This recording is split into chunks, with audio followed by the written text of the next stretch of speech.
Para sahabat, Anda tentu sangat akrab dengan kosakata turba, turkam, turun ke bawah, turun kampung.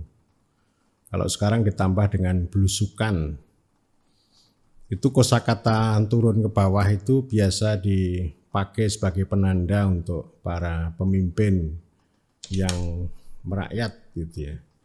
Kalau sering ke bawah, entah itu di kampung-kampung kumuh ketemu dengan petani atau ketemu dengan pedagang kaki lima atau ke desa ya, ke kampung, turun kampung, pokoknya ketemu rakyat ya dengan berbagai profesi yang berbeda-beda. Itu disebut merakyat. Tetapi saya sekarang tidak sedang berbicara turun ke bawah itu. Tapi saya sedang berbicara turis pembangunan. Turba itu turis pembangunan masuk ke desa. Ya. Jadi ini turba ini atau turis pembangunan ini itu istilah atau kosakata yang pernah dibuat oleh Robert Chambers, antropolog dari Institute of Development Studies di Brighton, ya, di Essex, di Sussex University ya, di kota Brighton yang pernah saya kunjungi. Saya kira ini Robert Chambers itu sangat terkenal bagi para pihak yang menyukai ya rural rapid appraisal atau participatory action research gitu. Dan ini saya dalam rangka napak tilas sebenarnya. Saya menyentuh, memanggil atau mengunjungi kembali Robert Chambers ini dalam rangka napak tilas buku yang dia tulis ini ya. Judul bukunya Pembangunan Desa Dimulai dari Belakang. Judul aslinya itu judul aslinya saya sampaikan dulu ya, sebentar. Rural Development Putting the Last First. Jadi mendahulukan yang terakhir itu. Maksudnya rakyat ya, yang biasanya ditaruh di belakang tapi ini mau ditaruh di depan. Naskah aslinya itu tahun 1983 dan buku ini di-Indonesiakan itu pada tahun 87. Ini saya ambil dari perpustakaan, bukunya udah sangat lusuh ya, berarti udah di atas 30 tahun dan ini peminjamnya udah banyak karena memang buku ini ya dulu buku wajib bagi mahasiswa PMD. Kalau sekarang mungkin orang udah lupa ini, mungkin dosennya sendiri juga udah lupa. Ini buku ini dipinjam terakhir tahun 2018 ya. Ini saya panggil kembali. Saya juga sudah punya di rumah tapi udah lebih rusak lagi gitu. Jadi sebenarnya konsepnya Chambers itu kan developmentoris ya. Tapi begitu diterjemahkan dalam bahasa Indonesia itu cocok dengan turba, turun bawah. Di sini namanya turis pembangunan. Ini saya akan napak tilas, akan saya urai dan sekaligus juga akan saya cermati. Napak tilas buku yang sudah 30 tahun yang lalu apakah masih relevan dengan hari ini. Ya, ini maksud saya menapak tilas itu ada di situ. Buku ini diberi kata pengantar oleh Profesor Muhammad Dawam Raharjo ya. Ini dulu ekonom ya, ekonom yang sangat kritis, yang berpihak pada rakyat, yang kritis terhadap developmentalisme. Dan sesekali beliau juga menulis tentang desa yang saya kira menarik juga gitu. Saya akan sampaikan dulu ini ya, kata pengantar Dawam dulu sebelum membahas bukunya. Dawam Raharjo memberikan kata pengantar buku ini dengan menyajikan judul Mulai Berguru dari Rakyat. Jadi rakyat ini yang harus menjadi kekuatan, baik itu nanti pembangunan maupun juga tentu pemerintahan. Jadi spiritnya sebenarnya Dawam itu berbicara tentang pembangunan dari rakyat, oleh rakyat dan untuk rakyat, dari bawah ya. Kalau zaman tahun 80-an namanya bottom up planning istilahnya. Tapi orang Jawa memelesetkan bottom up, tidak naik gitu. Jadi sebenarnya ujung atau makna hakikat yang mau disampaikan oleh Dawam ketika berkomentar terhadap buku Robert Chambers ini ada dua, yaitu gagasan pembangunan alternatif itu. Ya, jadi kan ada dulu kan rutenya kan ada pembangunan atau developmentalisme. Kemudian yang kedua itu alternatif development, antara lain juga muncul konsep pemberdayaan, pembangunan dari bawah. Termasuk David Korten yang berbicara pembangunan yang berpusat pada rakyat. Terus ada lagi John Friedman yang berbicara tentang empowerment, the politics of alternative development gitu. Nah, setelah ada alternative development itu lebih tajam lagi ada post development. Yang salah satu tokohnya adalah Arturo Escobar yang menulis buku judulnya Encounter Development, muncul tahun 85 dan diperbarui lagi tahun 2011. Jadi ini ada 3 tahap ya pembangunan ya. Meskipun yang lama yang developmentalisme itu sampai sekarang terus-menerus disepuh, diperbarui ya. Kalau dulu namanya developmentalisme atau modernisme, kalau sekarang kan neomodernisme atau neo-developmentalisme, neoliberalisme itu sama intinya. Dan bahkan yang neo-neo itu mengambil apa yang dipikirkan oleh para alternatif development. Mereka nggak begitu peduli dengan post development, tapi yang alternatif development itu banyak diambil. Misalnya konsep empowerment itu diambil, terus konsep partisipatore, ya, emansipatore, social capital banyak banget ya, yang itu diambil oleh neomodernisme atau neodevelopmentalisme maupun neoliberalisme gitu.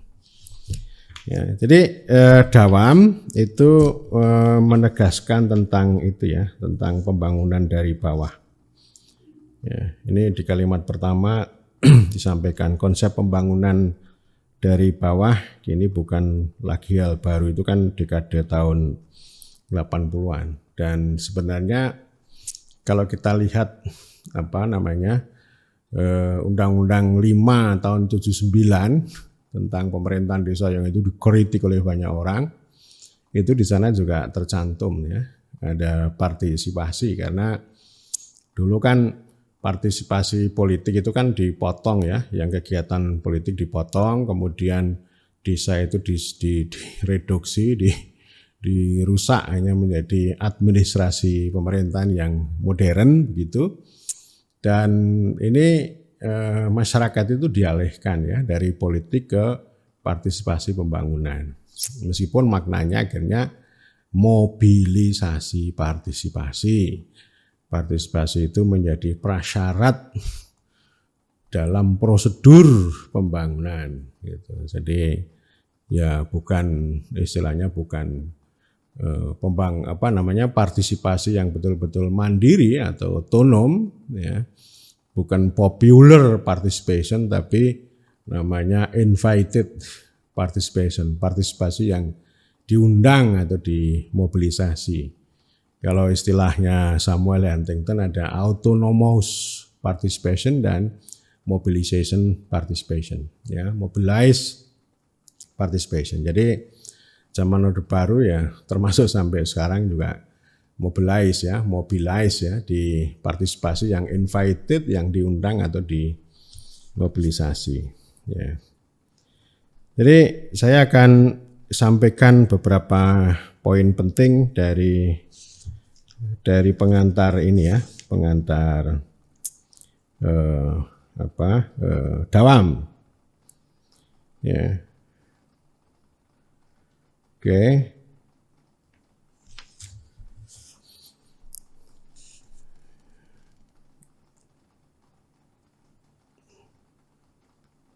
Ini ya. Jadi dia mengungkap begini. Ini tulisan Chambers ini otokritik ya.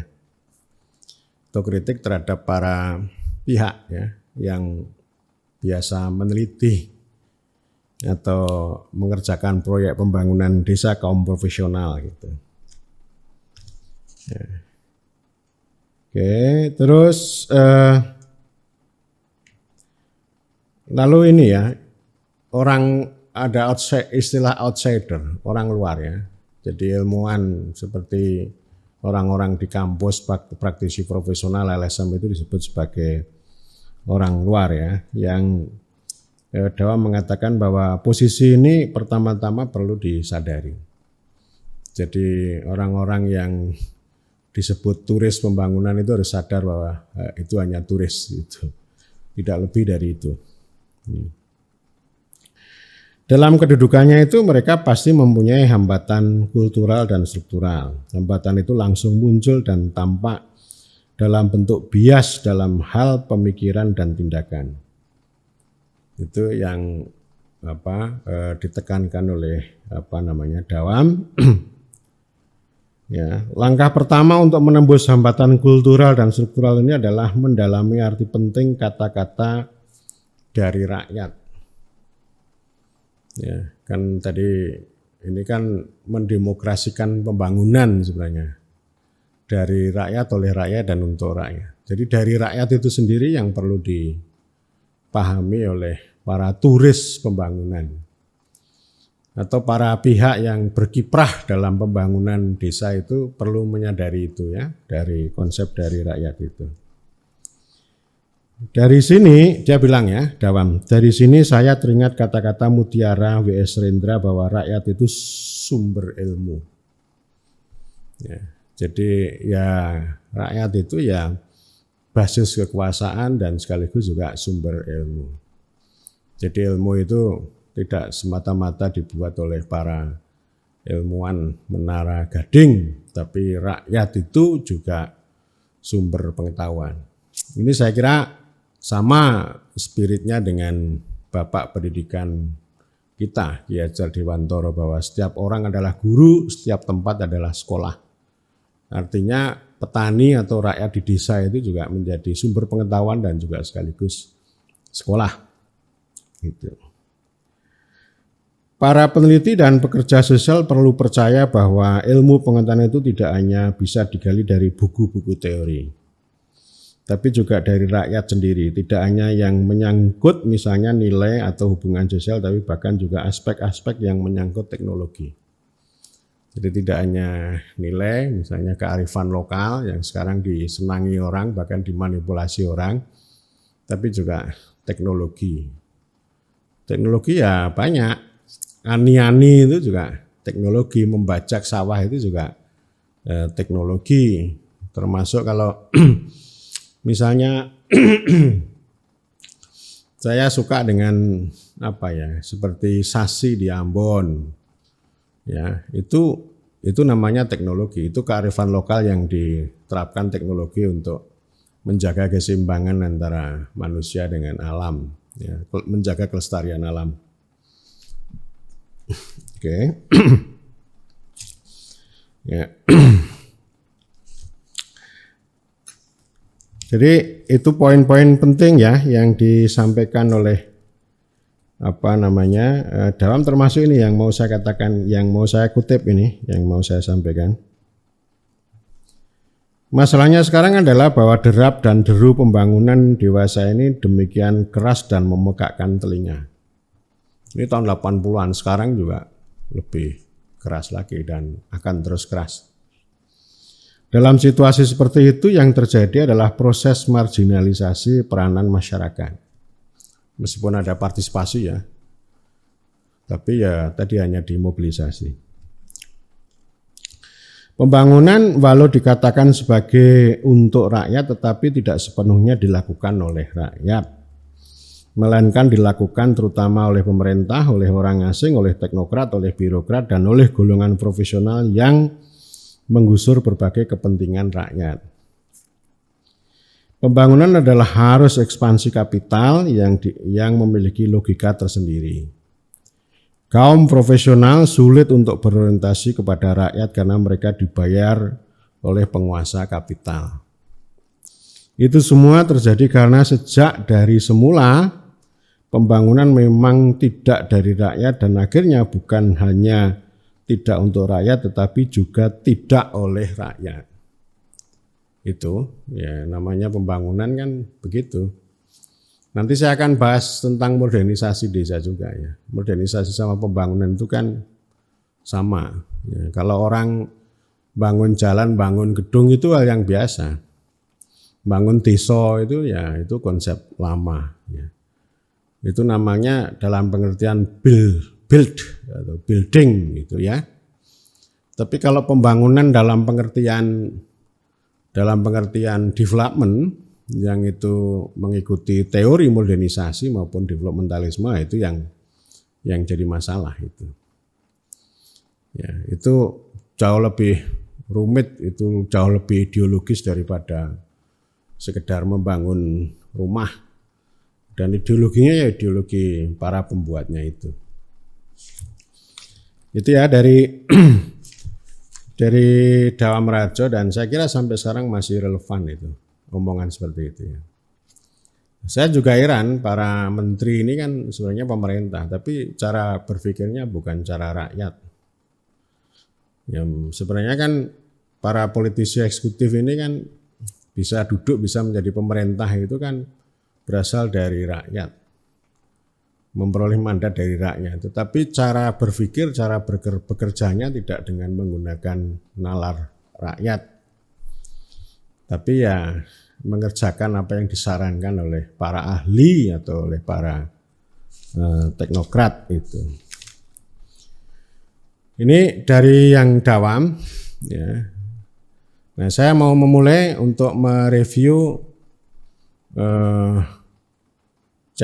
Robert Chambers.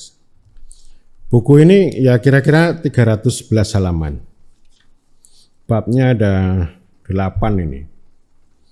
Berarti kan ini imajinasinya kan kaya. Tidak seperti para penulis skripsi, penulis tesis itu patok buangkrong itu udah babnya 4. Pendahuluan, konteks lokal atau deskripsi wilayah penelitian, analisis dan pembahasan, lalu penutup. Itu terus kayak gitu ya. Itu imajinasinya tumpul. Ya, jadi terlalu orang itu terlalu dikendalikan oleh kerangka itu ya. Nah, ini imajinatif. Ada 8 bab. Bab pertama itu berbicara tentang kemiskinan yang terlupakan. Ya, kemiskinan yang terlupakan ini, saya ingin mengatakan ini pintu masuk. Titik berangkatnya Chambers atas buku ini di sini, karena memang tema kemiskinan yang terlupakan ini kan sudah ditulis sebelumnya menjadi artikel jurnal dan kemudian dikembangkan. Nah, dalam buku ini judul bab 1 kemiskinan desa yang terlupakan ini selain menjadi pintu masuk juga menjadi kerangka, karena argumen-argumen penting itu sudah ada di bab 1 ini. Lalu bab-bab berikutnya itu mengembangkan dan mendalami atas apa yang sudah disampaikan oleh Chambers di dalam bab 1 ini ya. Jadi dia bilang bahwa kemiskinan yang terlupakan itu artinya sebenarnya bukan berarti tidak ada kebijakan yang mengatasi kemiskinan, tetapi ini melihat cara tindakan metodologi yang dia sebut sebagai orang luar. Orang luar itu ada 2. Yang pertama adalah ilmuwan dan yang kedua praktisi profesional. Jadi cara dua orang luar itu turun ke desa atau disebut dengan turis pembangunan itu sebenarnya itu secara metodologis itu melupakan kemiskinan. Ya, jadi dia lalu katakan ya mereka itu namanya turis pembangunan itu tadi. Dan dia mengingatkan ya di halaman 3, kita sebagai orang luar. Ya, jadi kemiskinan yang luar biasa di desa-desa dunia ketiga merupakan satu penghinaan. Dihadapkan pada kenyataan, sedikit sekali orang yang membantah pernyataan tersebut. Penghinaan ini bukan hanya karena tidak dapat dibenarkannya perampasan, penderitaan, dan kematian karena sebetulnya dapat dicegah, melainkan juga karena berdampingan dengan kemakmuran. Ya, jadi ini yang pintu masuknya ini kan sebenarnya ketimpangan antara orang luar yang ada di kota itu. Ada ketimpangan kekuasaan juga, kalau orang luar itu kan punya kekuasaan, punya pengetahuan, punya segalanya. Lalu orang desa ini ya dekat dengan kemiskinan. Dan itu hampir sama dengan Michael Lipton ya, tahun 77 ketika Lipton berbicara tentang urban bias. Jadi kemiskinan desa itu karena kesenjangan kekuasaan antara kota dan desa. Dan ini juga menjadi perspektif atau cara pandang Chambers gitu. Nah dia sudah memulai dengan ini ya. Namanya yang terkenal itu dan dulu sering diajarkan. Jadi bahan diskusi di APMD dulu itu namanya jebakan itu. Jebakan pertama itu ya termasuk jebakan perkotaan itu tadi. Kemudian yang lain ini kan ada ada kemiskinan yang lepas dari pengamatan, 6 prasangka. Jadi orang-orang yang terjebak dengan perkotaan tadi, orang luar tadi yang melakukan wisata pembangunan ke desa itu punya 6 prasangka. Ini yang sangat terkenal dari Chambers. Pertama adalah prasangka keruangan, kota, terminal, dan jaringan jalan raya. Pengetahuan tentang kondisi daerah perdesaan diperoleh di atas kendaraan. Itu kritik Chambers terhadap turis ya, terhadap wisatawan pembangunan tadi. Bermula dan berakhir di pusat kota, kunjungan menuruti jaringan jalan. Dengan wisata pembangunan desa, bahaya jalan yang berdebu, kenyamanan pengunjung, lokasi yang dikunjungi, dan tempat menginap, resiko kehabisan bahan bakar dan waktu, sehingga semuanya condong untuk mencari jalan-jalan aspal dan perjalanan yang tidak jauh dari pusat kota. Jadi kalau ke desa ya hanya ke jalan raya di di atas roda itu, atau paling tidak ya kalau turun ya di jalan raya itu. Nah, akibatnya tumbuhlah prasangka yang mendahulukan daerah perkotaan, terminal, dan jalan raya. Prasangka kota memusatkan kunjungan ke daerah-daerah pinggiran kota, khususnya dekat dengan ibu kota dan pusat-pusat pemerintahan. Sebaliknya, penyebaran rakyat desa yang miskin seringkali terlihat berada di daerah-daerah terpencil, di dalam ya. Prasangka yang mendahulukan terminal dan jalan raya juga mengarahkan perhatian kepada golongan penduduk yang tidak miskin dan menjauhi orang-orang melarat. Proyek pembangunan yang mudah terlihat mengikuti jalan raya. Pabrik, kantor, toko, prasarana pasar semuanya cenderung bertebaran di sepanjang jalan raya.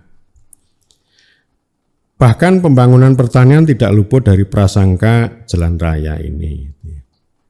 Makanya jalan usaha tani kan nggak kebangun-bangun ya, karena yang di jalan raya aja. Jadi itu secara prinsip itu prasangka yang pertama begitu. Ini yang kedua adalah prasangka proyek. Saya nggak menyebut proyek, tapi proyek gitu ya. Baik wisata pembangunan desa maupun penelitian pedesaan penuh dengan prasangka proyek. Orang-orang yang mengurusi masalah pembangunan desa dan penelitian pedesaan terkait pada jaringan hubungan kota desa. Mereka kemudian digiring ke desa-desa di mana sesuatu kegiatan sedang dilaksanakan, di mana sejumlah anggaran sedang digunakan dan sejumlah staf sedang dipekerjakan, pendeknya sebuah proyek sedang dilaksanakan. Ya orang Monef itu ya, orang Monef itu kan gitu itu. Kalau nggak ada proyeknya kan nggak ada Monef. Kementerian, departemen, sampai petugas kecamatan dan badan-badan sosial semuanya menunjukkan perhatian khusus dan menyalurkan pengunjung ke tempat proyek berlangsung. Dengan demikian kontak dan penalaran hanya terjadi dengan lokasi dan serentetan kegiatan yang tidak umum dan mendapat perhatian khusus antara sesamanya saja. Prasangka proyek paling jelas kita lihat pada proyek pameran ya. Proyek pameran. Ini kayak gelar teknologi tepat guna itu ya. Pamerannya kan banyak ini. Inovasi desa atau apa itu. Proyek percontohan atau desa binaan dengan dukungan tenaga dan dana yang lebih dari cukup diikuti oleh para peserta yang sudah diajari dan tahu apa yang harus dikatakannya serta yang lokasinya bisa agak jauh namun tidak terlalu jauh dari kantor pusat. Ya ini kan zaman dulu, kalau sekarang sudah agak beda. Kalau sekarang kan perayaannya lebih seru lagi gitu. Tidak hanya di dekat di Jakarta ya, tapi bisa juga di Sulawesi Barat atau di mana-mana. Jadi artinya pameran itu ditaruh di mana-mana. Ya kayak gelar TTG itu, gelar teknologi tepat guna itu kan giliran ya pernah di Mataram, pernah di Jogja atau pernah di tempat-tempat lain. Jadi pertunjukan dan sekaligus juga pemerataan. Ya. Jadi ini yang prasangka kedua, kemudian yang ketiga prasangka kelompok sasaran. Ini intinya ya kalau proyek itu prasangka yang mendahulukan golongan elit. Elit itu ya pemuka masyarakat, termasuk yang memerintah desa itu. Ya kalau sekarang memang hal itu sudah sangat kritis ya, sudah sangat kritis. Tapi sekarang ini ada kecenderungan begini. Kalau bikin pertunjukan, bikin proyek percontohan itu menumpangi desa-desa yang sudah sukses. Kan sering itu di blow up Panggung Harjo, Ponggo itu dikunjungi luar biasa itu, lalu untuk pertunjukan. Dipuja, dipuji, dipromosikan. Ya padahal itu kan udah lama kreasi dari desa yang bersangkutan. Bukan karena intervensi dari Jakarta gitu. Kemudian ini prasangka ini banyak ya. Prasangka maksud saya prasangka kelompok sasaran, prasangka yang mendahulukan golongan elit untuk kaum laki-laki gitu. Tapi kalau laki sekarang udah di challenge, sudah ditantang. Banyak kaum perempuan yang itu sudah banyak terlibat ya. Tim pengelola kegiatan itu sudah sangat gender ya kalau sekarang gitu. Prasangka pemakai jasa dan penerima gagasan baru. Prasangka yang mendahulukan orang-orang yang aktif dan hidup. Jadi diambil ya kalau di desa itu, yaitu nanti diambil orang-orang yang menonjol gitu. Kalau yang miskin ya enggak, kalau yang enggak ngerti gitu. Apalagi kalau urusan dana bergulir gitu. Itu pasti mereka justru terabaikan meskipun proyeknya penanggulangan kemiskinan. Ya, itu. Yang keempat itu prasangka musim kemarau. Chambers bilang bahwa para turis pembangunan itu kalau datang ke desa pas musim kemarau, bukan musim penghujan. Ya karena ketika transisi dari kemarau ke musim penghujan itu kan dimulai paceklik ya. Dan kemudian di musim penghujan itu nanti repot, banyak hujan, susah tempat tinggal, becek gitu. Apalagi nanti kalau ada banjir, ada longsor dan sebagainya. Sehingga kalau turis pembangunan itu lebih suka kalau datang ke desa itu kalau musim kemarau gitu, bukan di musim penghujan gitu ya. Itu kritiknya Chambers kayak begitu ya. Kemudian yang kelima, prasangka diplomatis, sopan santun dan malu-malu. Orang kota, orang luar sering dihinggapi rasa rikuh dan dalam menghadapi rakyat desa yang miskin karena dihambat rasa sopan santun dan malu. Mereka takut mendekati, menemui, mendengarkan dan belajar dari rakyat desa. Kemiskinan dalam suatu negeri dapat menjadi masalah yang tidak diperhatikan atau memalukan sebagai hal yang lebih baik ditutupi atau secara psikologis ditekan ke bawah sadar. Ini kalau zaman dulu begitu ya. Dulu Presiden Soeharto itu kan tahun-tahun itu kan belum mau kalau ada istilah kemiskinan. Pada tahun 85 di hadapan Kongres Ilmu Sosial, beliau kan mengatakan begini, kalau orang berbicara pemerataan itu, apakah kemiskinan yang mau diratakan gitu. Ya, jadi beliau belum berkenan untuk berbicara pemerataan untuk kemiskinan itu. Dan pada akhirnya tahun 93 kan keluar Inpres Desa Tertinggal, jadi bukan kemiskinan, bukan Inpres penanggulangan kemiskinan, tapi Inpres Desa Tertinggal. Jadi ini lahir pada konteks dulu. Kalau sekarang kan kemiskinan itu jadi jualan. Ini nanti titik relevansi ya, akan sampaikan di titik relevansi buku ini untuk konteks sekarang. Yang keenam, prasangka profesional. Ini yang terakhir ya. Kadang-kadang fokus perhatiannya, maksudnya perhatian orang luar ya, bukan pada orang miskin.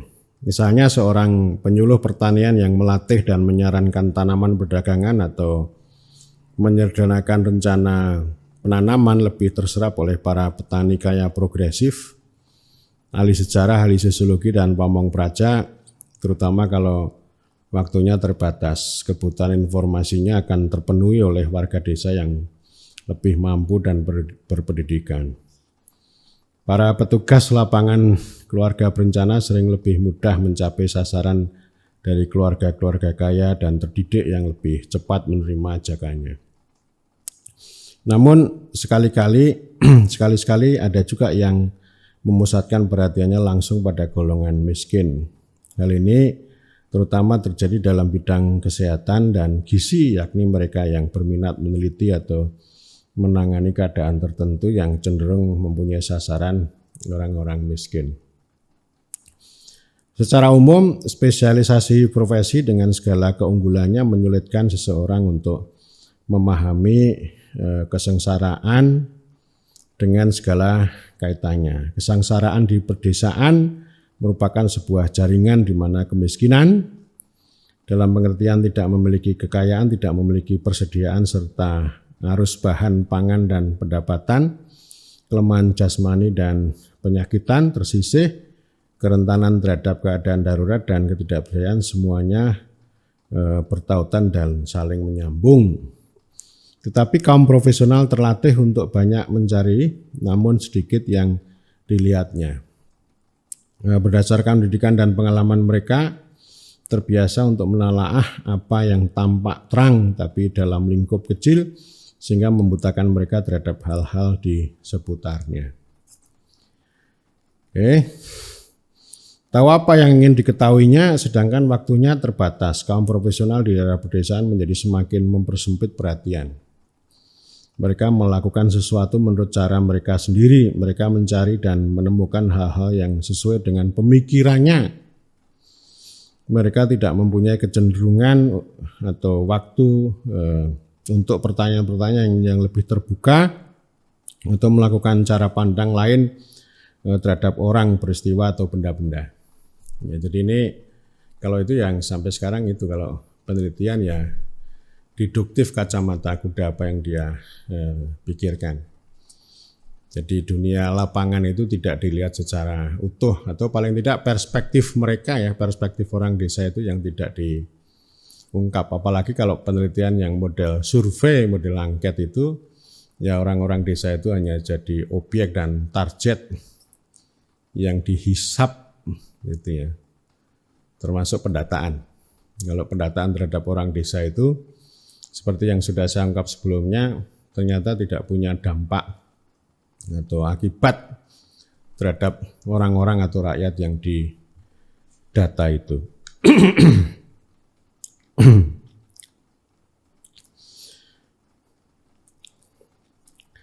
Berkunjung ke desa yang sama, seorang ahli hidrologi akan mencari keterangan tentang tingkat permukaan air, seorang ahli tanah memeriksa kesuburan tanah, seorang ahli agronomi akan memeriksa tingkat produksi, seorang ahli ekonomi bertanya-tanya tentang tingkat upah dan harga, seorang ahli sosiologi akan meneliti soal hubungan pemimpin dengan pengikutnya, seorang pamong praja memeriksa buku catatan pajak, seorang dokter memeriksa kebersihan dan kesehatan dan seterusnya ya. Jadi sebagian dari mereka mungkin ada yang peka terhadap masalah kemiskinan namun tidak seorang pun yang akan memperoleh gambaran menyeluruh dan menyadari keseluruhan faktor negatif yang mendorong orang itu menjadi miskin. Ya ini memang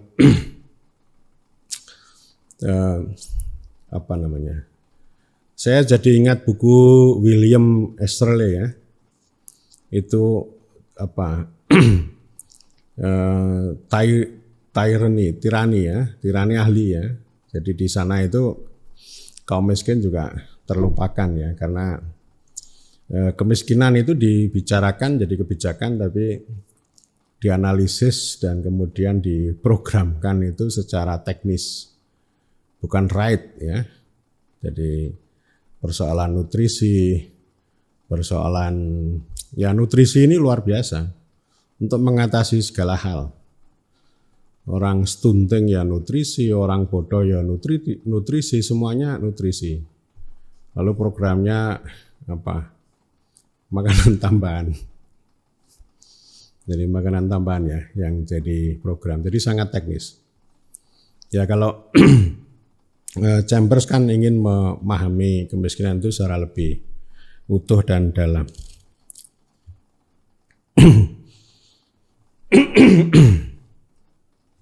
Oke, itu prasangka, 6 prasangka orang luar sebagai turis pembangunan, ya. Dan ini bab 2 itu kan berbicara tentang 2 buah budaya orang luar ya. 2 buah budaya orang luar. Orang luar yang dia sebut itu ada dua ya. Pertama adalah kelompok ilmuwan negatif. Kelompok ilmuwan yang banyak menyampaikan kritik. Ya, dia nilai ya ini kritik ya, risetnya yang begitu kritis, begitu dalam. Itu kritis mengkritik kebijakan pemerintah. Ya, yang itu oleh Chambers dianggap relevan ya, karena bagaimanapun kan reorientasi perubahan penanganan, lalu yang dulu tidak dipikirkan kemiskinan yang dilupakan, kalau sekarang kemiskinan yang diperhatikan itu kan juga dipengaruhi oleh banyak penelitian para ilmuwan sosial gitu. Tetapi Chambers juga melihat bahwa penelitian yang begitu banyak itu sering terlambat. Termasuk misalnya penelitian revolusi hijau. Programnya itu terlalu cepat ya. Sementara penelitian yang mengungkap kontradiksi atau kegagalan itu sekian tahun kemudian baru muncul. Jadi out of date gitu, ketinggalan zaman gitu. Yaitu contohnya di situ ya, ilmuwan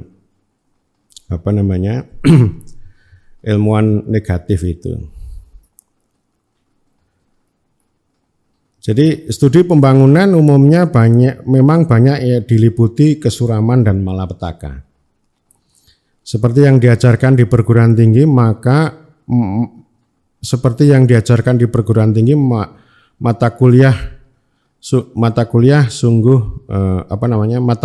mata kuliah sungguh membuat orang ciut. Ya. Kalau ilmu ekonomi mengecilkan hati, bidang studi pembangunan dirundung penyakit. Studi tentang proses sejarah sendiri menumbuhkan perasaan seakan-akan keadaan tidak harus demikian. Ya, jadi membiarkan apa yang terjadi. Apabila perasaan ini dilandasi kerangka ideologi tentang keharusan sejarah disertai dengan kesaksian tentang kegagalan dan keburukan perkembangan situasi, maka muncullah sikap pesimisme dan tidak berdaya. Ini kritik Chambers terhadap ilmuwan negatif. Hal ini mengarah pada keadaan di mana beberapa ahli politik ekonomi merendahkan nilai karyanya sendiri, ya, tanpa menyebutkan bahwa itu adalah sifat ilmuwan sosial pada umumnya. Dan Chambers ini mengutip pendapat Colin Leys, ya. Jadi ini Colin Leys ini juga kritikus pembangunan, ya.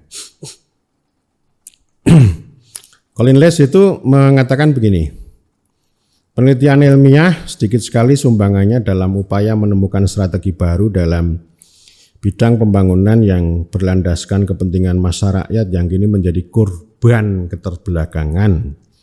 Barangkali yang paling baik yang dapat dilakukan oleh studi-studi semacam itu adalah berusaha agar tidak mengaburkan struktur pemerasan dan penindasan yang dihasilkan oleh keterbelakangan dan yang pada gilirannya mendukung keberlangsungannya. Jadi sumbangannya sangat kurang ilmuwan itu, meskipun penelitiannya berbuih-buih gitu ya. Tapi ya tidak bisa dikatakan begitu karena penelitian itu kan macam-macam. Ya, ada yang jadi solusinya belum tentu tepat. Misalnya ada ilmuwan yang mengatakan ini desa ini nggak benar nih, ini pemerintahan tidak langsung seperti ini nggak benar. Ya desa harus menyelenggarakan pelayanan publik gitu.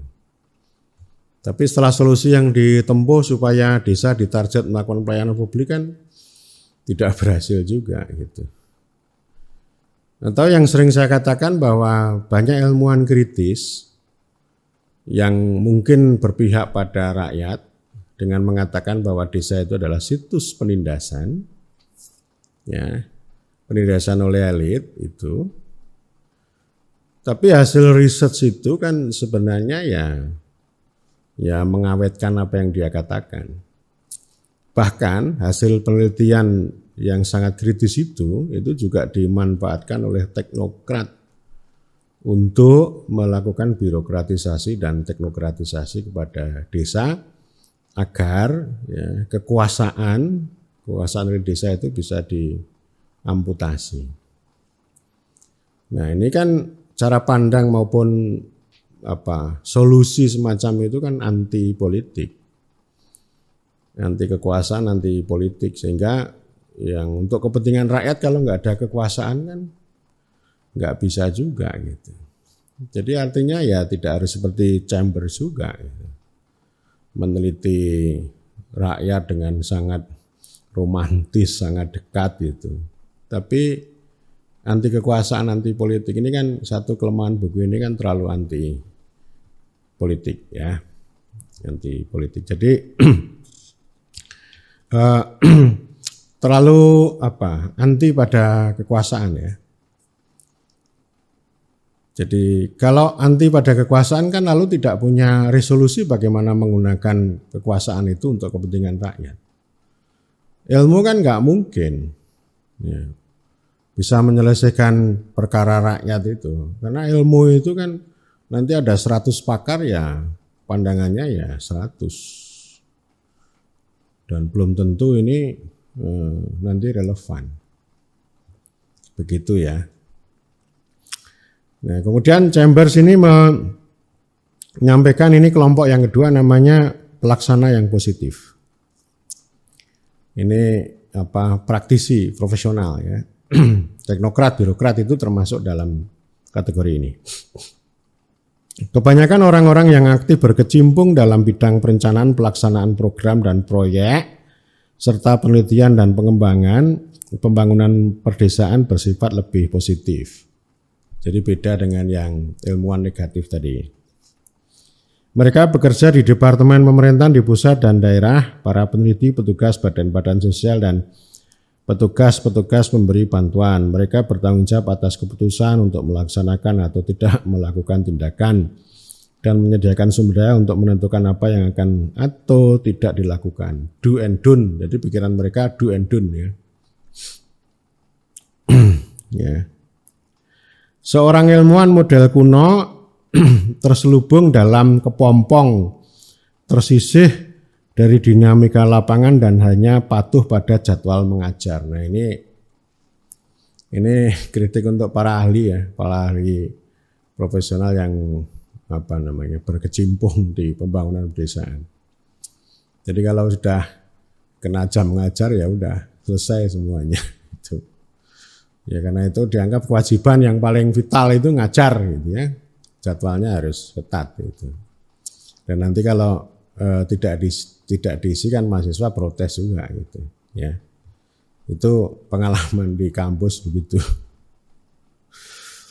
Gitu. Sebaliknya seorang pelaksana lebih dihadapkan dan terlihat batas dan terikat batas anggaran dan musim serta target dan tuntutan politik. Para pelaksana juga dapat merasakan bahwa tindakan yang dilakukannya atau tidak dilakukannya membawa akibat yang berbeda. Jadi jika kaum ilmuwan mencari masalah dan hal-hal yang dapat dikritik, para pelaksana mencari peluang dan tindakan. Kaum cendekiawan mencari kesalahan yang telah terjadi, sedangkan pelaksana mencari hal yang akan berjalan dengan benar. Itu ya. Jadi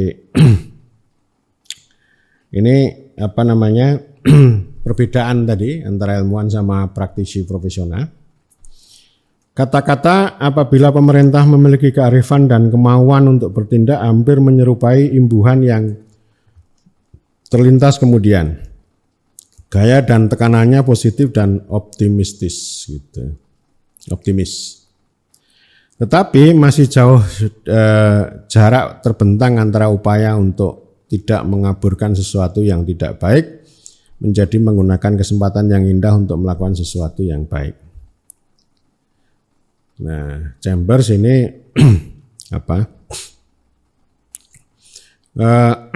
menyoroti ada 4 hal yang perlu diperhatikan untuk terutama ini ya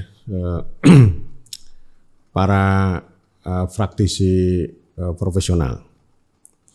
Pertama, energi dan sukses sering melebihi takaran. Dalam praktek pembangunan desa, orang-orang yang mendapat penghargaan dan kenaikan pangkat adalah mereka orang yang aktif, bersemangat, dan berjiwa wira swasta. Mereka adalah pribadi-pribadi yang mampu menjadikan sesuatu, ya, misalnya melancarkan pertemuan atau rapat, mengumpulkan dana, dan menumbuhkan semangat kebersamaan. Ya. Oke.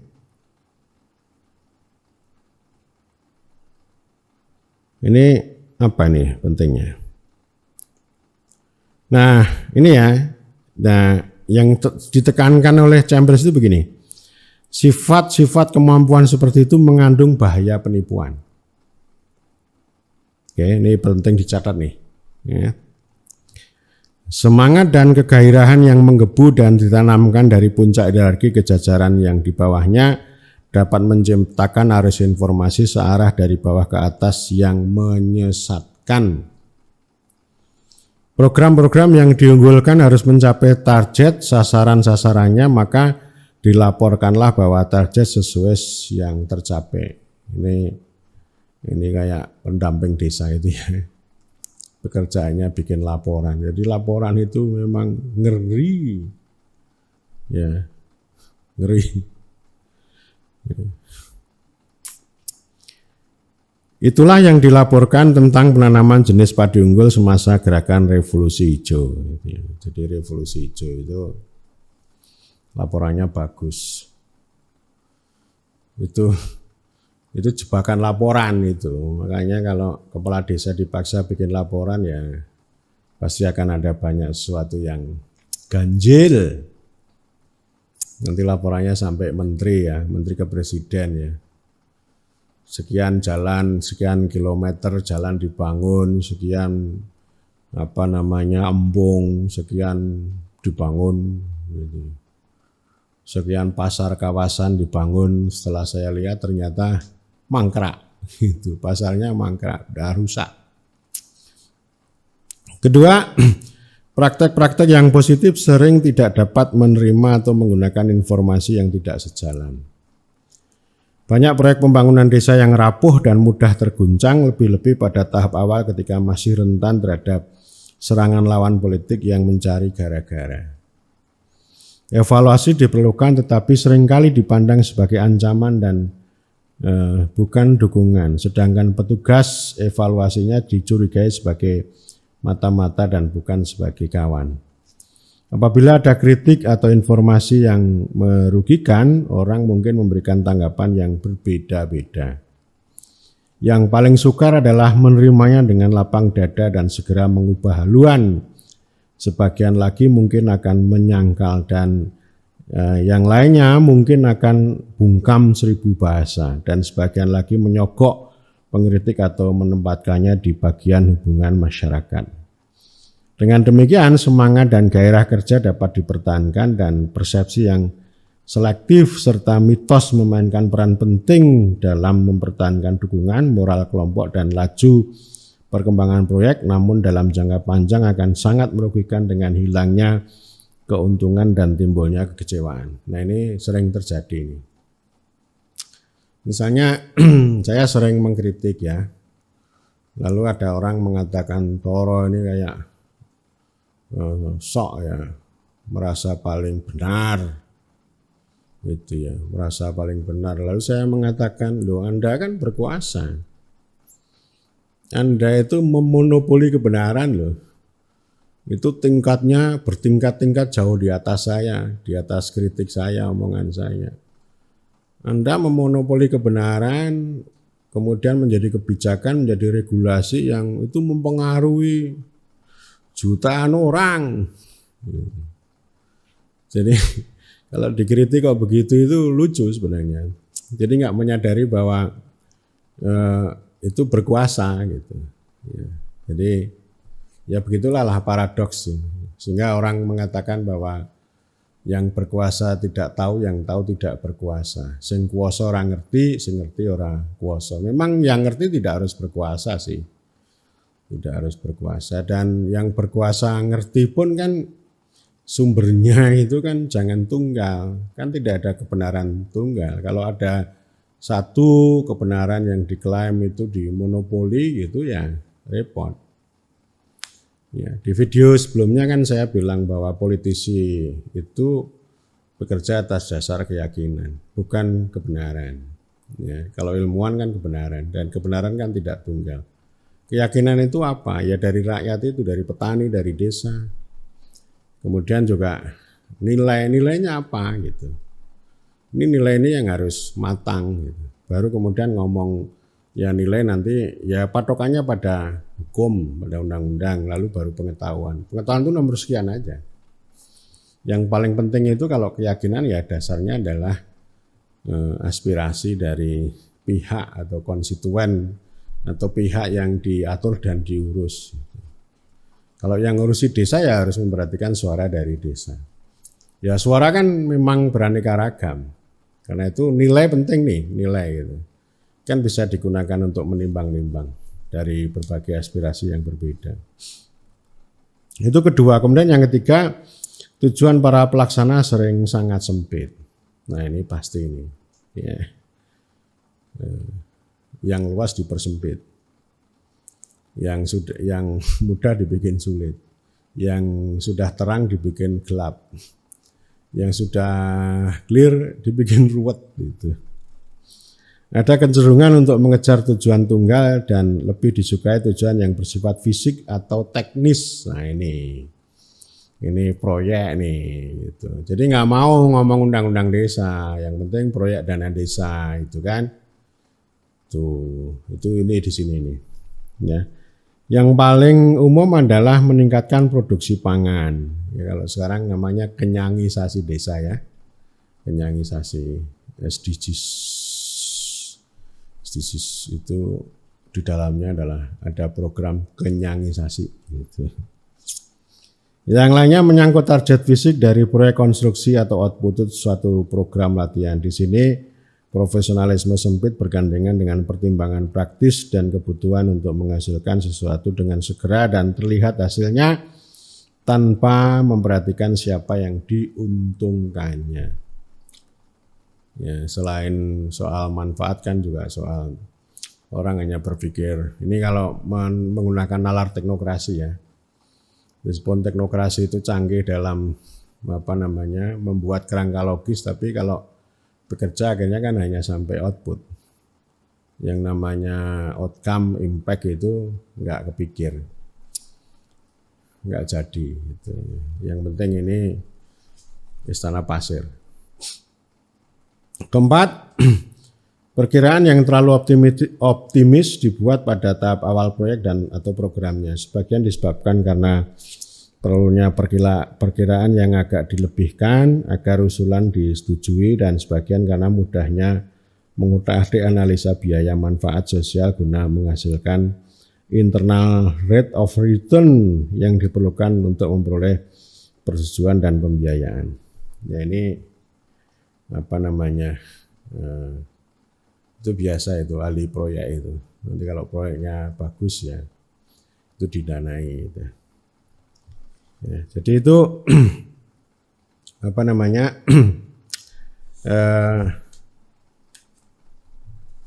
kritik terhadap orang luar tadi, terutama dua ya, ilmuwan negatif sama pelaksana profesional gitu.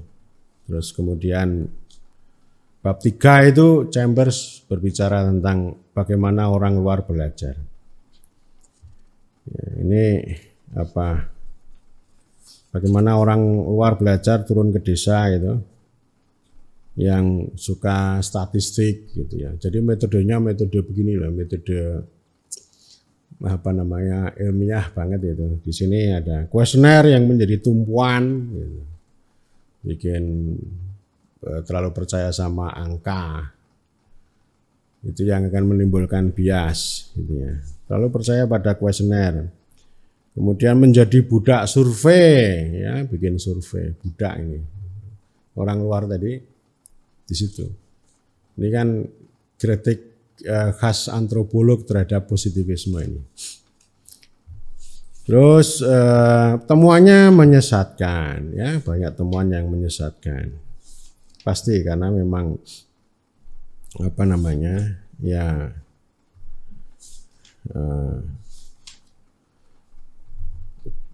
hanya karena waktu yang pendek ya, karena perspektif itu kalau sudah berpikir teknis ya susah gitu.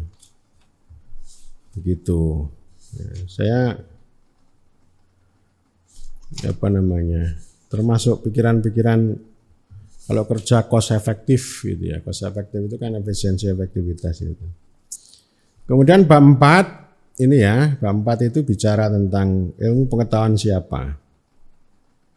Nah, ya, ini ini relasi antara pengetahuan kekuasaan dengan orang desa itu. Sekali lagi di bab 4 itu Robert Chambers berbicara tentang ilmu pengetahuan siapa. Dia memulai dengan mengutip John Hatch tahun 76 ya. Gerakan pembangunan dirasuki sikap sok tahu khususnya dalam menghadapi para petani kecil dan miskin. Kita meyakini bahwa teknologi kita yang modern memiliki kelebihan yang tak terbatas dibandingkan teknologi mereka. Kita meneliti dan mengajari seakan-akan orang yang serba tahu sedangkan petani tidak tahu apa-apa.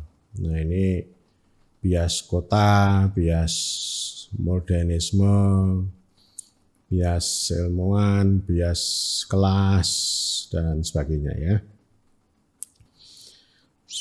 Kaitan antara ilmu pengetahuan modern dengan kondisi kekayaan, kekuasaan, dan prestis orang luar telah memandang rendah dan mengabaikan pengetahuan rakyat desa. Ini pandangan tegas Robert Chambers. Untuk prioritas penelitian tentang tanaman, hewan, dan hutan tidak mencerminkan kepentingan warga desa. Itu termasuk pendataan itu ya nggak sesuai. Termasuk kritik saya misalnya orang sibuk berbicara tentang smart village itu tidak sesuai dengan denyut kehidupan orang desa. Ini satu aliran ini, jadi non mainstream ini ya. Padahal seringkali pengetahuan orang desa lebih tinggi daripada orang luar. Ya. Ini dia menyampaikan banyak contoh ya. Nah, Chambers juga mengatakan bahwa implikasi penguasaan ilmu pengetahuan mencakup jangkauan lebih luas dan bercabang. Siapa yang lebih kuat dan berkuasa mudah pula menumpuk kekayaan, menguasai jaringan komunikasi dari pusat ke daerah dan sebaliknya, memiliki kemampuan untuk menentukan ilmu pengetahuan baru apa yang perlu diciptakan, dan menggalikan arus informasi dari pusat ke daerah pedesaan. Pengetahuan ilmiah modern yang ditunjang dengan kekayaan, kekuasaan, dan prestis menumbuhkan dan mendukung kepercayaan tentang kehebatan ilmu pengetahuan, termasuk keyakinan bahwa hanya pengetahuan mereka lah yang paling penting. Gitu ya. Jadi ini bias teknokrasi, apalagi kalau udah pengetahuan itu udah masuk ke kebijakan sama pengaturan ya. Saya sering mengkritik sosiolog yang tidak sosiologis gitu. Ya. Jadi lalu kebenaran yang diklaim oleh sosiolog yang tidak sosiologis itu kan diangkat menjadi kebijakan, dan otomatis kalau sudah jadi kebijakan dan regulasi itu kan memonopoli ya, penggunaan ya, pengetahuan dan kebenaran gitu. Ya. Oke. Memang harus diakui bahwa akhirnya ilmu pengetahuan memungkinkan adanya pembangunan kota, pembangunan jalan raya, dan lintasan kereta api, memasang jaringan telepon, membuat transistor, mendirikan sekolah dan rumah sakit, memproduksi obat, senjata, yang banyak diantaranya telah menembus dan mengubah daerah pedesaan. Ya, rakyat desa yang tidak bersekolah melihat bahwa ilmu pengetahuan yang diperoleh dari sekolah dapat membawa seseorang pada kedudukan tinggi dan melepaskan diri dari kehidupan di desa menuju kehidupan kota yang lebih banyak menawarkan peluang dan kemajuan. Jadi kalau orang desa sekolah seperti saya ini, istilah Nur Fauzi itu jadi brain drain. Jadi pendidikan itu artinya ya pendidikan itu kan bagian dari keluargaan ya. Itu menarik orang desa ke kota itu. Lalu kalau sudah jadi orang kota itu lalu mengatakan saya ini orang desa juga loh gitu. Ya, tapi yang dilakukan ya anti desa sebenarnya. Nanti akan saya bahas soal anti desa. Ya. Dan Chambers juga menyoroti ini prasangka orang luar itu ya. Pokoknya orang luar itu ya orang-orang yang bikin proyek, yang bikin penelitian untuk desa itu ya. Ya. Dalam bidang pembangunan pedesaan, prasangka-prasangka orang luar tentang pusat pinggiran tercermin dalam pemusatan penelitian, penerbitan, latihan, dan penyuluhan yang mengacu pada segala hal yang datang dari luar negeri daripada yang asli, peralatan mesin daripada manusia, kimia daripada organik, barang-barang yang dipasarkan daripada barang-barang konsumsi. Prasangka ini diperkuat dengan prasangka lain yang mendahulukan kepentingan kaum laki-laki, orang dewasa, lingkungan yang bersih, dan termasuk mendahulukan orang yang kaya. Ya, jadi ini intinya di bab ini kan Chambers mengkritik ya orang luar yang merasa lebih hebat, lebih sok tahu itu mengabaikan pengetahuan lokal. Yang di sini kemudian di halaman 106, 107 dan sebagainya ini kan Chambers mengungkapkan tentang pengetahuan orang desa, tentang ilmu rakyat, etnoscience atau pengetahuan asli pribumi ya, termasuk kearifan lokal, pengetahuan lokal. Ini yang perlu diangkat itu ya. Ya sekarang ya mungkin diperhatikan juga untuk basa-basi paling tidak ya. Meskipun di sana sini akan digunakan beberapa peristilah di atas, saya akan mengkhususkan diri pada istilah pengetahuan rakyat pedesaan, rakyat desa ya. Jadi dia romantis. Ya bisa romantis, bisa representatif ya.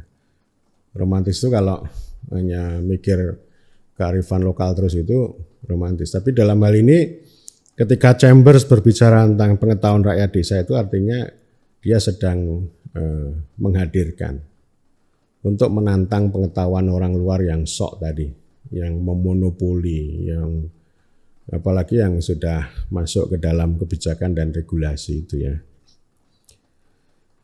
Oke, ya jadi ini semacam sekali lagi semacam pembelaan dan itu penting gitu. Karena di luar itu juga ada banyak research ya, termasuk risetnya Bruce Mitchell tahun 94 bahwa pembangunan desa yang mengindahkan tradisi lokal, ini risetnya di Bali ya, yang mengindahkan tradisi lokal itu lebih berkelanjutan daripada pembangunan yang diintervensi dari luar. Itu artinya pembelaan terhadap pembangunan endogen ya. Ini kan termasuk pembangunan alternatif gitu. Kalau modernisasi, developmentalisme itu kan eksogen ya, difusi gitu ya. Didatangkan dari luar ya, termasuk revolusi hijau yang dari Meksiko, ya proyeknya barat dimulai dari Meksiko, kemudian dibawa ke Asia termasuk Indonesia. Ya hasilnya ya berhasilannya sementara aja, tapi setelah itu ya gagal.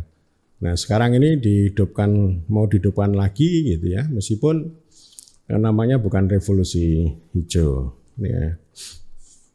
Oke, terus ini ya ilmu pengetahuan siapa ini ya. Dan kemudian di bab 5 ini yang mulai melangkah ke depan Chambers ya. Jadi dia menyusun ulang kemiskinan terpadu di desa gitu. Untuk memukul orang luar tadi ya. Jadi dia mengkonstruksi ya ini ini ya di 145 halaman 145 itu dia membuat gambar ya. Jadi meletakkan kemiskinan itu dalam jebakan penjarahan. Jadi bukan semata-mata kekurangan ya, kekurangan nutrisi, stunting gitu ya. Gizi buruk dan sebagainya atau lapar gitu, bukan sekedar itu, tapi diletakkan dalam kerangka jebakan perampasan. Ini ada 5 poin, 5 gambar ini kayak 5 itu penta ya, pentagon yang kemudian nanti akan menghasilkan sustainable rural livelihood. Saya akan bicara itu juga nanti di lain kesempatan ya. Ada kemiskinan, ada kelemahan fisik, ada kerawanan, ada ketidakberdayaan, powerless, ada isolasi. Ini kait-mengkait ini. Jadi saling membentuk, mempengaruhi ya. 5 poin ini yang ini harus dilihat. Jadi bukan sekedar dilihat dari 14 indikator. Keadaan rumah, lantai, kepemilikan apa, listrik dan sebagainya. Ini kan 14 indikator yang jadi rezim penanggulangan kemiskinan kan itu. Jadi selalu ada perbedaan dan itu dari dulu saya mengikuti diskusi kemiskinan itu selalu sibuk dengan ukuran dan statistik itu ya. Dan selalu ditentang oleh orang daerah termasuk orang desa. Ya, lalu kan begini, orang desa ya bolehlah bikin sendiri gitu. Tapi kalau nanti kebijakan pemerintah mau BLT ya acuannya pada 14 indikator itu. Gitu. Ya itu yang 14 indikator itu tadi ya, ini orang luar tadi, turis pembangunan dibuat oleh para turis pembangunan. Bukan mengacu pada pengetahuan rakyat desa, bukan. Ya, tapi ya dengan itu tadi. Ya ini bab 5 kemiskinan terpadu. Terus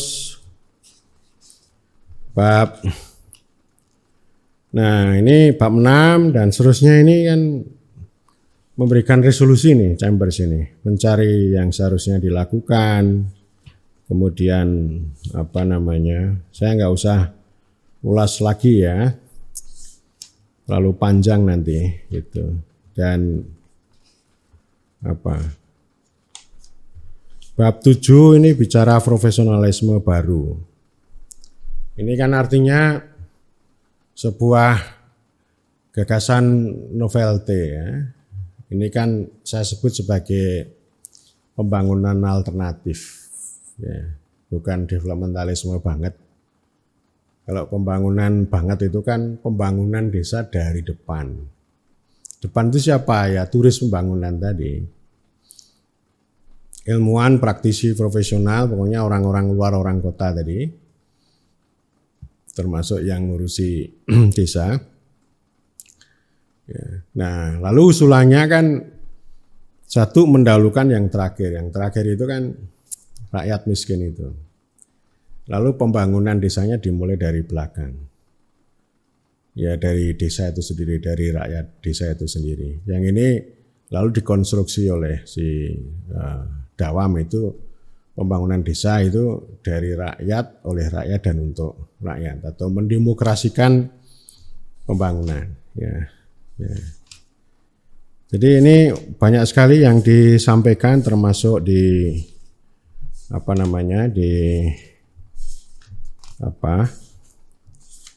di bab berapa ini? Bab 8 ya, bab terakhir ini langkah-langkah praktis ini. Jadi ini memberikan saran ya untuk mengubah orientasi tadi. Ya perlu ada penelitian yang lebih mikro. Di bab 8 langkah-langkah praktis ini, selain tadi yang sudah saya sampaikan dengan penelitian yang lebih antropologis gitu ya, berbeda dengan penelitian survei, statistik gitu ya. Robert Chambers ini berbicara banyak hal. Misalnya ini yang sisi pertama, ruang lingkup bagi pilihan pribadi. Dia menyampaikan 2 poin penting ini, terutama untuk ilmuwan sosial negatif gitu ya. Pertama, dengan memberikan penjelasan yang mengerikan tentang suatu keadaan sehingga gambarannya jauh lebih buruk dari yang sesungguhnya.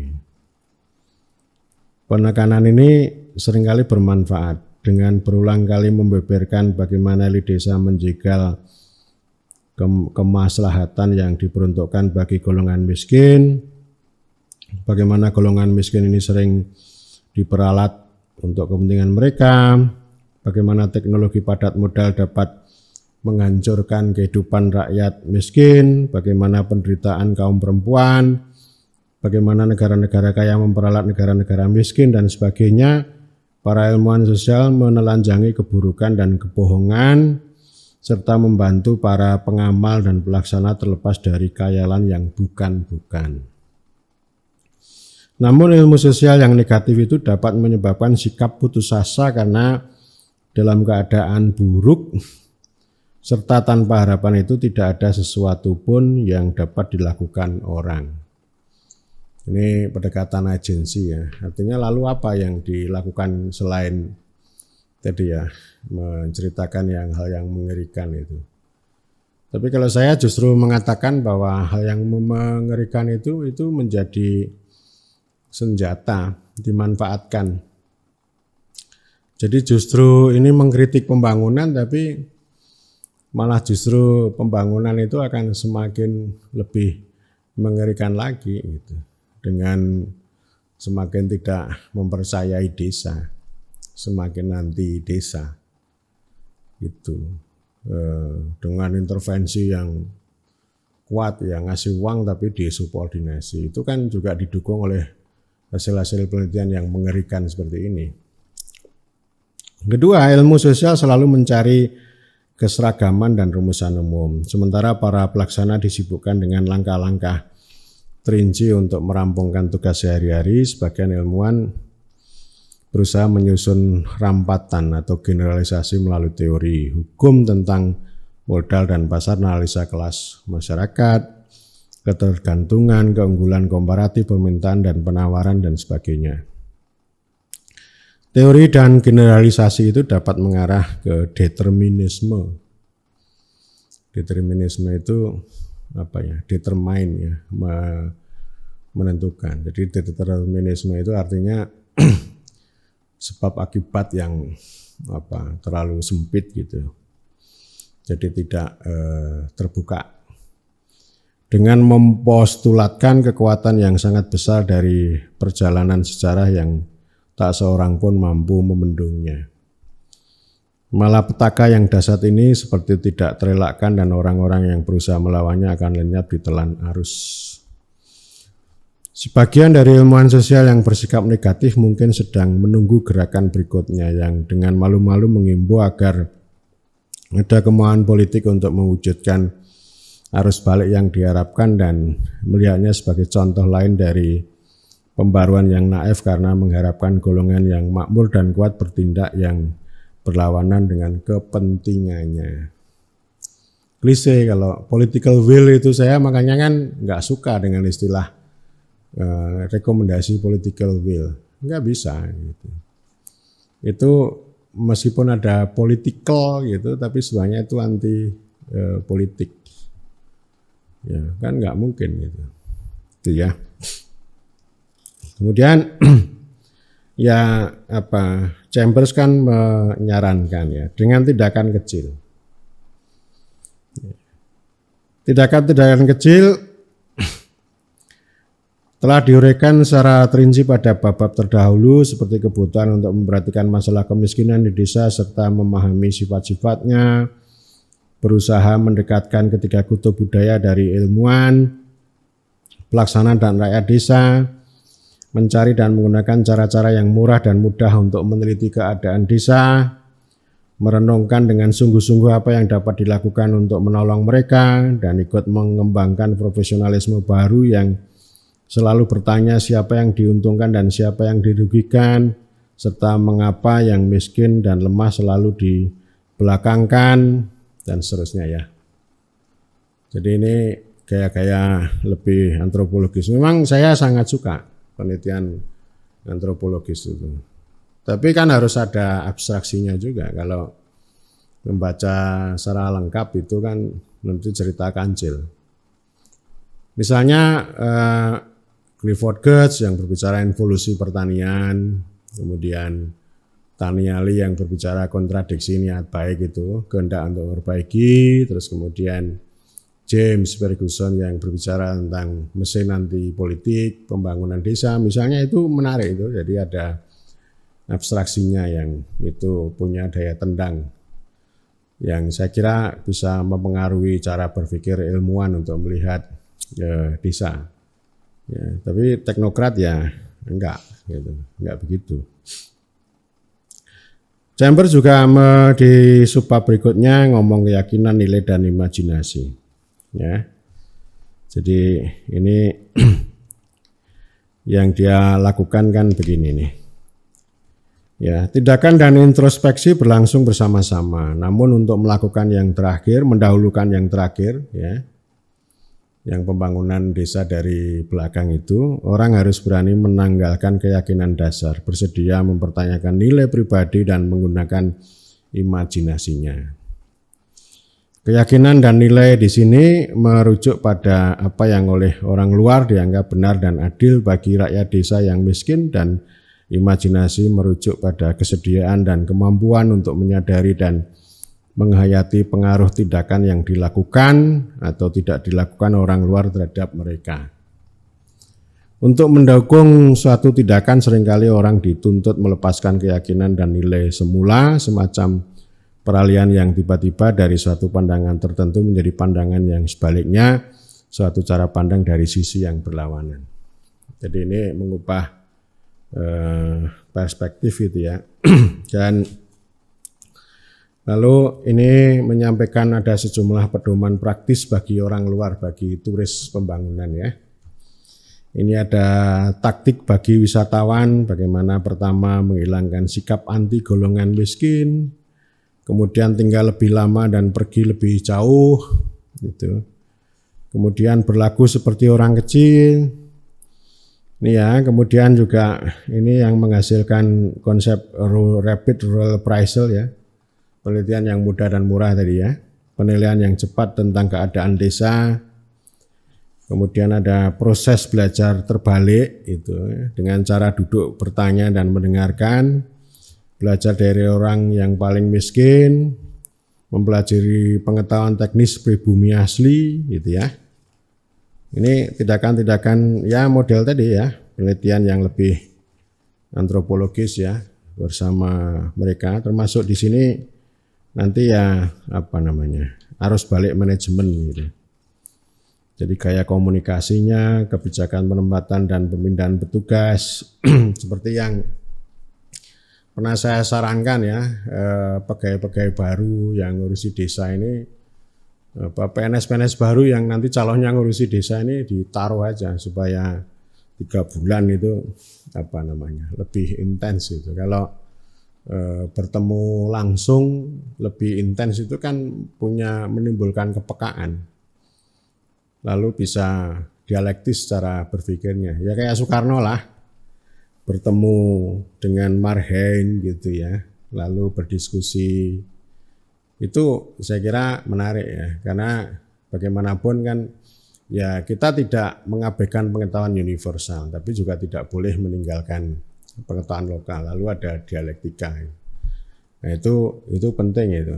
Memang ya kalau yang penelitian antropologis ya tetap aja dijalankan. Tetapi kalau penelitian ilmu yang lain seperti sosiologi, ilmu politik kan tidak harus begitu, ya. Tidak harus seperti apa namanya antropolog. Tetapi saya selalu hormat pada penelitian antropologi yang itu lebih dahsyat dan banyak saya konsumsi, saya gunakan ya untuk bagaimana meletakkan pemerintahan dalam kerangka antropologis yang lebih membumi, lebih kontekstual gitu ya. Saya menyukai analisis kontekstual sejak saya menulis disertasi ya. Dan lalu pertanyaannya kan apa relevansi buku Robert Chambers ini? Apa gunanya saya napak tilas ya? Napak tilas terhadap buku ini gitu ya, untuk konteks sekarang ya. Pertama tentu pembangunan alternatif yang digagas oleh para ilmuwan kritis moderat, termasuk Robert Chambers, termasuk Dharma Raharjo ya, termasuk Profesor Mubiarto, banyak sekali ya.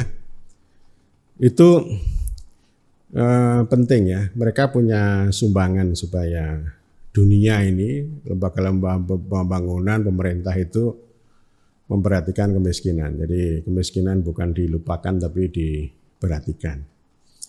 Dan memang ada pergeseran dari melupakan ke memperhatikan. Tetapi gitu ya. Tetapi cara memperhatikannya ya tetap saja caranya ya tadi dengan statistik, dengan angka, dengan kuesioner. Ya begitu-begitu ya. Memang sudah banyak penelitian dan proyek penanggulangan kemiskinan itu sudah banyak. Tapi ujungnya ya inti dan ujungnya laki-laki hanya angka. Dan itu sudah banyak dikritik orang. Gitu. Saya sering mengatakan begini ya, penanggulangan kemiskinan dengan cara yang miskin gitu ya. Dan menyenangkan rakyat miskin itu adalah ini ya, untuk mengawetkan kemiskinan. Meskipun angkanya itu miskin kan turun terus nih, turun terus. Dan dulu Presiden Susilo Bambang Yudhoyono pernah bilang bahwa kemiskinan bukan sekedar statistik gitu ya. Tapi kan pendekatan statistik ini kan selalu yang utama sampai sekarang. Jadi kalau penelitian, kalau kemiskinan turun tinggal 1 digit itu prestasi gitu. Tapi dulu menarik ya, apa yang pernah disajikan oleh teman saya, Fahrul Sahmega, tahun 2010, waktu dia di TNP 2K ya, dia menyajikan data juga. Argumennya begini, anggaran penanggulangan kemiskinan selama 5 tahun itu naik 250%, tapi angka kemiskinan hanya turun 2%. Ini kan menarik itu. Jadi angka ini kan untuk kesan, untuk pertunjukan gitu, untuk daya tarik gitu. Tapi kalau untuk yang lebih dalam ya harus dengan cara yang lebih antropologis, lebih dalam, lebih utuh ya. Jadi artinya ya sekarang kemiskinan itu ya jadi komoditas, ya. Bukan keprihatinan. Jadi industri anti kemiskinan. Nanti saya akan bahas secara khusus tentang kemiskinan ini, ya. Termasuk governing the poor gitu ya. Termasuk pendataan yang sebenarnya sudah pernah saya sampaikan. Itu relevansi pertama. Relevansi kedua, ya ini tadi, pembangunan desa dimulai dari belakang. Ini lagi-lagi gagasan alternatif pembangunan. Artinya pembangunan diterima tapi jangan developmentalisme, tapi alternatif development. Meskipun pada akhirnya ya gagasan alternatif development itu kan di-capture, diserobot oleh kaum neo ya, neo developmentalis dan sebagainya. Ya. Tapi khasnya tetap saja, khasnya itu yang kaum modernis atau neo-modernis, developmentalis maupun neo-developmentalis itu pembangunan desa itu dari depan. Ya. Kalau sekarang namanya teknokratis itu dari depan.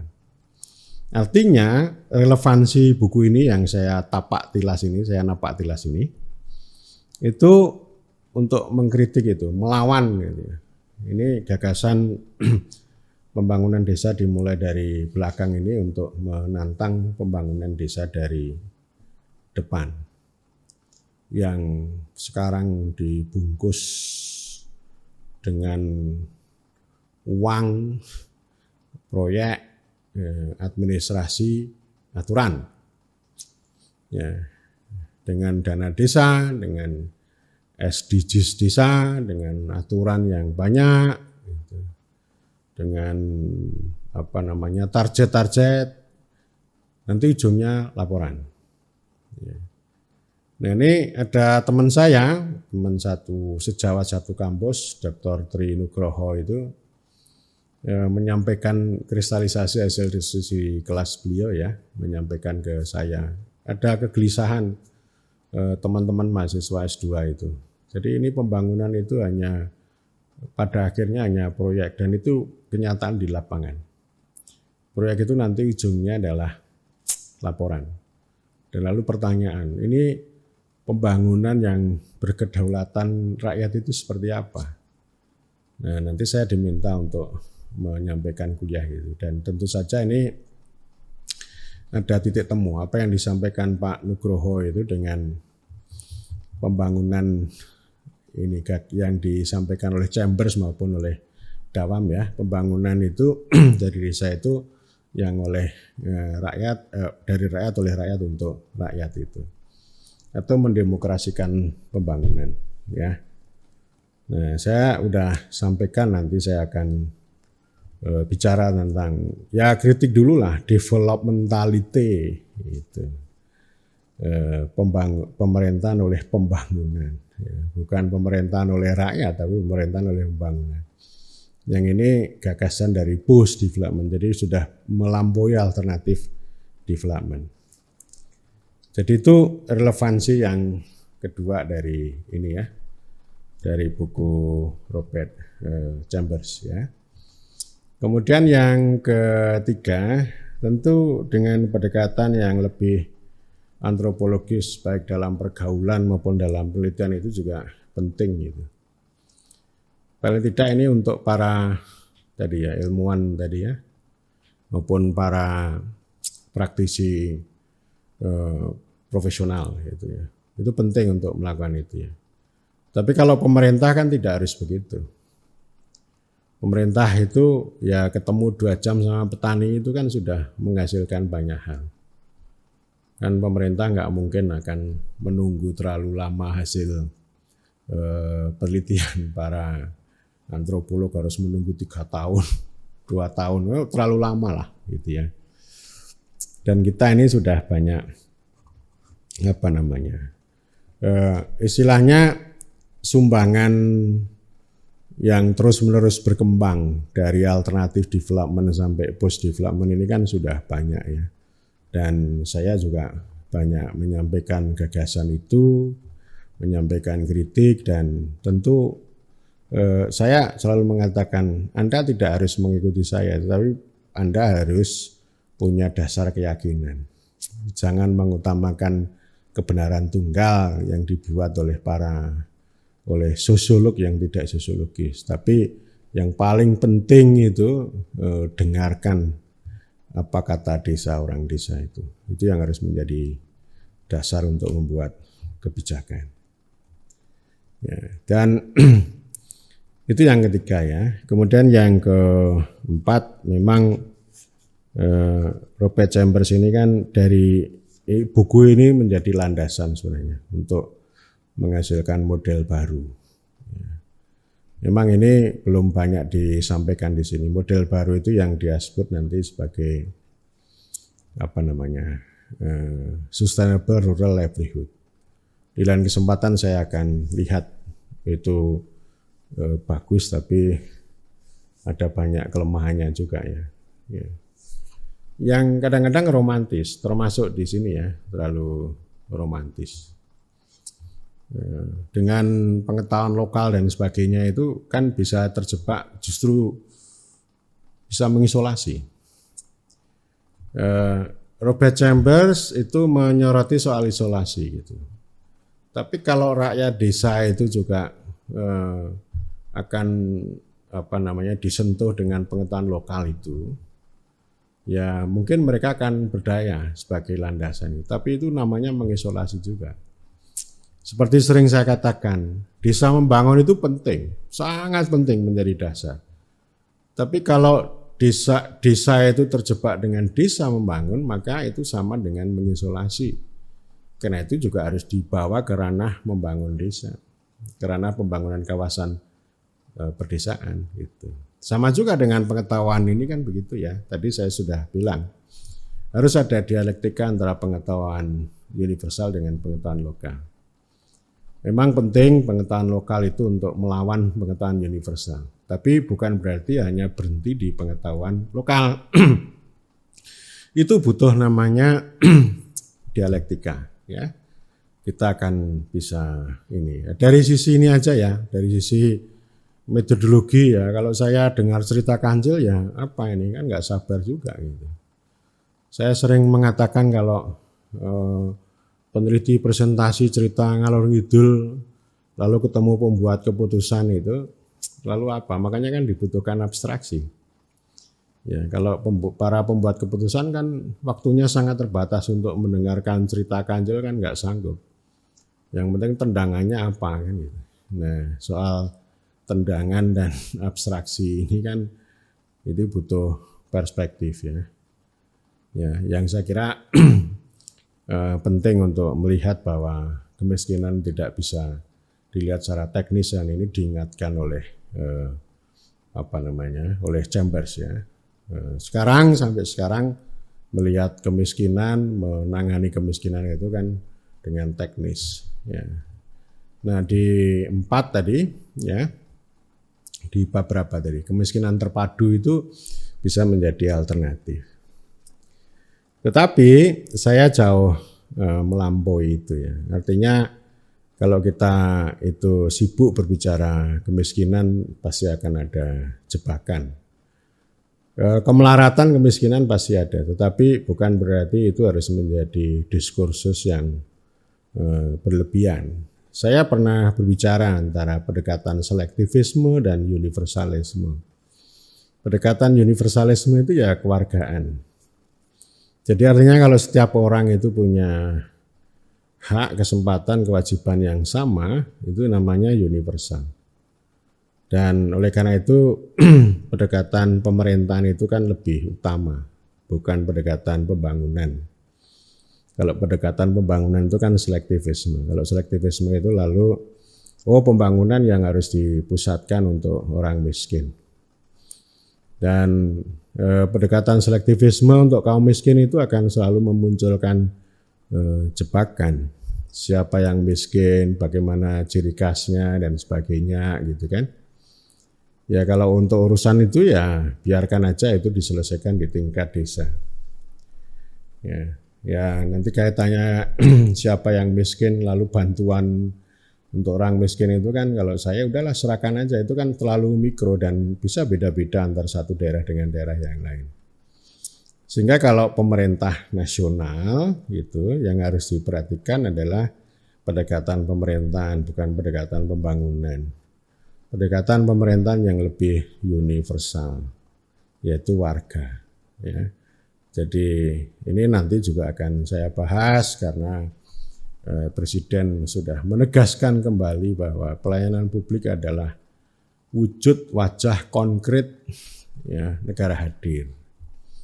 Ini yang saya kira perlu dielaborasi oleh para pihak termasuk kami yang mempelajari pemerintahan.